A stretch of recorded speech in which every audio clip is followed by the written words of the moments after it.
Hi, welcome to Inside the Lines. I'm Lizzie Arbogast alongside Ryan Gallagher, and we are here for our Week 7 football preview. Hard to believe that it's really starting to wind down now. We've only got 3 weeks left. Yeah, a lot of these games are must-win now for a lot of these teams because they're fighting for playoff spots and trying to get down to the nitty-gritty here at the end. Yeah, absolutely. We have 2 teams that are in that boat. So we'll start with our game of the week, which is Benjamin Russell hosting Wetumpka. This is the Thursday night game, which adds a little bit of a sort of a question mark. It's a shortened week. We do have our Oktoberfest here in Alex City on Saturday, which is why they have that Thursday night game every other year. And this is a must-win game for Benjamin Russell and really for Wetumpka. I mean, you know, Wetumpka's doing a lot worse than people predicted, I think. So that I never thought this game would have this much importance. Right. Well, Wetumpka is able to score every week. You look at all the games this year. They're able to score, but they're in a lot of shootouts and not able to stop people. Right. And that's probably because they're a younger team. They're still going through the growing pains that we talk about week after week.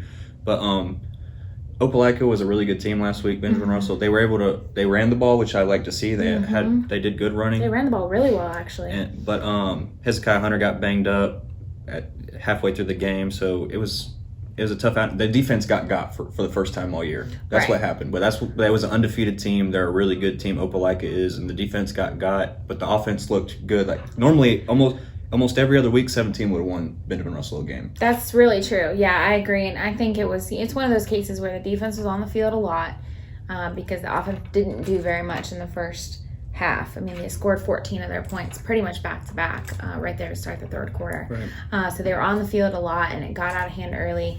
And one thing they knew they couldn't do was give up the big play, which they did early. They did often, and that it just sort of snowballed on them. But I think with knowing how important this game is against Wetumpka, and sort of, you know, Coach Smith and I talked about that whole Opelika, they're bigger, they're better than us, they're supposed to win. I think that maybe Benjamin Russell doesn't think that about Wetumpka this year because Wetumpka's not, you know, it's not big bad Wetumpka like it usually is. Right. I think, and everybody sees Wetumpka's having this sort of down year that it might help Benjamin Russell actually play up, which you think it would do the opposite. But I think it could be a really good game. I think it's going to be a really close game. I think it's going to come down to maybe a final possession or towards the end of the game. And one thing I like about Benjamin Russell that they have is they're able to kick field goals. Yes. And that's something that they can do pretty consistently. Not every team can do that. Right, and a lot of high school teams can't do that. A lot of teams just line up and go for 2 because they know if they can't kick a 10-yard field goal. It's kind of sad sometimes, but that's something that Benjamin Russell has. So that's a positive side, and that could be the game. That could be the game changer. Last week their kicker got one, so like that could build up some confidence. You always need confidence in your kickers because they don't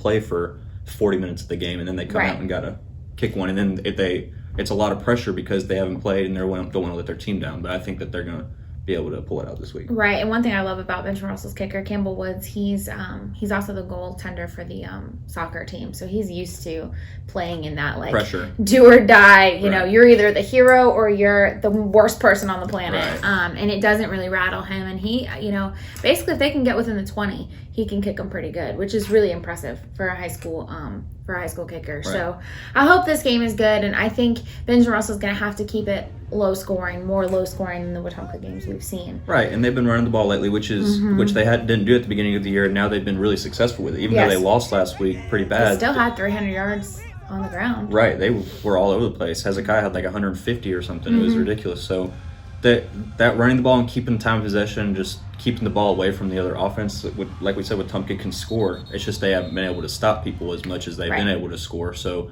you keep them off the field, you have a good chance to win the game. Right, absolutely. Another team that is in action this week in a must-win situation is Horseshoe Bend, which is headed to Vincent. Both of these teams have one win. Both beat Coosa earlier this year.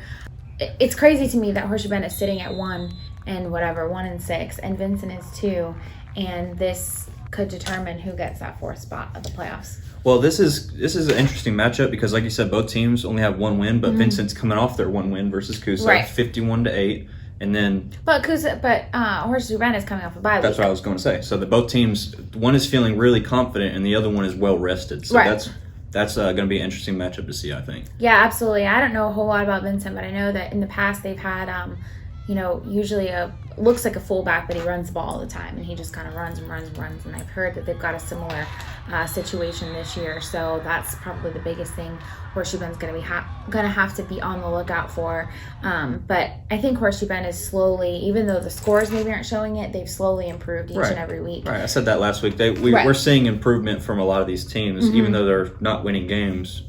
Horseshoe Bend is, and I'd like to see off the bye week, maybe if they've added a few more wrinkles to their offense, because their offense. That's one thing they've said they're going to do. Because their offense, they take a lot of time possession away from the other team, so they maybe haven't been blown out as bad as they could have been. Right. But they also, with the offense they run, that triple option veer, it's a lot of fumbles and things that are drive killers. And I'd like to see them maybe just a single back or something. And I've said this all year, when they do throw the ball, they only do it 5 times a game. They're successful. Yeah. So I'd like to really see them do that. And that's one thing they definitely focus on in the bye week, according to Coach Phillips, is they had a ton of fumbles against Lochapoka. I think they had like 6 fumbles, either in the first quarter or in the entire game, but it was really, really bad.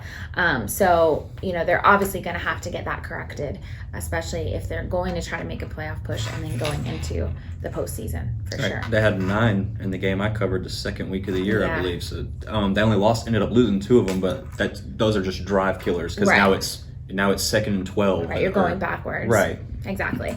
So then Dadeville is also in action at Pike Road. I haven't done the math to see if they're mathematically eliminated from the playoffs because they are in such a large region, but Pike Road is really, really good. They're ranked in the top 10 in the state.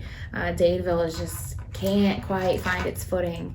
And I think this is going to be, got to go on the road starting this 3-game road stretch. And I think it might be a rough ending to the season for the Tigers. Well, the turnovers last week really killed them. Yeah. They had 2 interceptions from Lane Smith. They had 4 fumbles in the first quarter. Yeah. That's really a drive killer. Right. But their defense played well, but their offense could never get going. And I looked at the attempts, and they only had 15 rushing attempts between Holly and Nelson and Christian Nelson. So I like to see them run the ball more. I don't know if that was just like a time possession thing, if MA dominated the clock. Yeah. I'm not really sure. But we talked about how they've been, since that Reeltown game where they played really, really good, they've really been banged up all year. And I think they're finally starting to get healthy again. So I hope that this is they at least make the game competitive, because Pike Road is, like you said, is good. I think they're undefeated. Yeah, they're undefeated. They're loaded. They were a new school last year and didn't have any seniors. So literally the entire team came back this year. So they know each other really well. So I could see this getting out of hand. But if Dadeville can play like it did defensively last week, this week against Pike Road, at least maybe it can stay competitive. Right. I would hope. Right. Lastly, another game that's probably not going to be competitive is Central Coosa has actually headed to Reeltown. Spread the word that game was changed. It was supposed to be at Coosa, and some logistical things just made it easier for it to be at Reeltown. And this is probably going to be rough. I mean, when you're a winless team going against an undefeated team. Well, the best team in the area. Right, the best team in our area. Reeltown has a chance to officially wrap up the region title. Coosa has had guys leave the team recently. Not sure the status on Dante Daniel, who is basically everything to them at this point. It could be a rough game. Well, it can be, because Cameron Faison and Eric. I watched Eric Shaw. They didn't really use Faison that much. They were trying to just spread the ball around between all of their backs, which is smart. Scooter Brooks and all. Yeah, trying to keep your guys healthy for the playoffs. Yeah, but Eric Shaw, I mean, he's good on offense, but he is really good on defense. Like, the guy is just a thumper. Yeah. For as big as, he's a skinny, really tall guy, but he can lay the wood like nobody else on that team can. But one thing that I will give Central Coosa for, they've been scoring 4 points. They got shut out the first couple weeks, and then 4 straight weeks they've scored points. Scoring points, and that's one thing they can do is they try to threaten for the big play. If they're gonna score, it's usually, when they scored against Horseshoe Bend, it was a 70-yard touchdown. I think when they scored last week against Vincent, it was another really big play. So, and I think this is one of those games where you can't, if you're Reeltown, you can't get complacent. Right. It's just not time to turn off the gas, even though it's Coosa. Right. I think that happened last week. They got served a huge slice of humble pie last week. Only winning 22-8 versus Storesby. I mean, you look at them pregame, you're like, oh my gosh, this is going to be a blowout. And then it wasn't, because penalties, some self-inflicted, some not, and then just using Faison more, but then they, like I said, they were trying to get more use out of their backs because maybe they felt like it was going to be an easy game. Right. But then in the second, once halftime got there, they realized they were in a dogfight, and then they had to really step it up in the second half, which they did. Yeah, absolutely. So hopefully Railtown can keep, they're hunting down an undefeated season at this point, and it very well could happen if they keep playing like they've been playing. So I'm also going to say that drive to Thorsby was like an hour, 15 minutes. Yeah, it's fun. There was more Railtown people there than Thorsby people there. And it's even farther from Railtown because you got to drive like an extra 25, 30 minutes. So yeah. I was shocked, because these expectations are high for this team this year. So after we've seen them dominate a lot of the year, and a lot of people are just expecting them to do really good this year. Yeah, good community support. We like to see that. So hopefully we'll have a couple teams still in the playoff hunt after this week. Definitely Railtown obviously has already clinched a berth, but hopefully we'll have a couple more that we can keep talking about. But hopefully it'll be another good slate of games. And I will be live for the Wetumpka Benjamin Russell game on Thursday night. Remember, that's a Thursday night game, so join us for Inside the Lines Live, 6 o'clock on the Outlook and the Herald Facebook pages, and we will see y'all next week.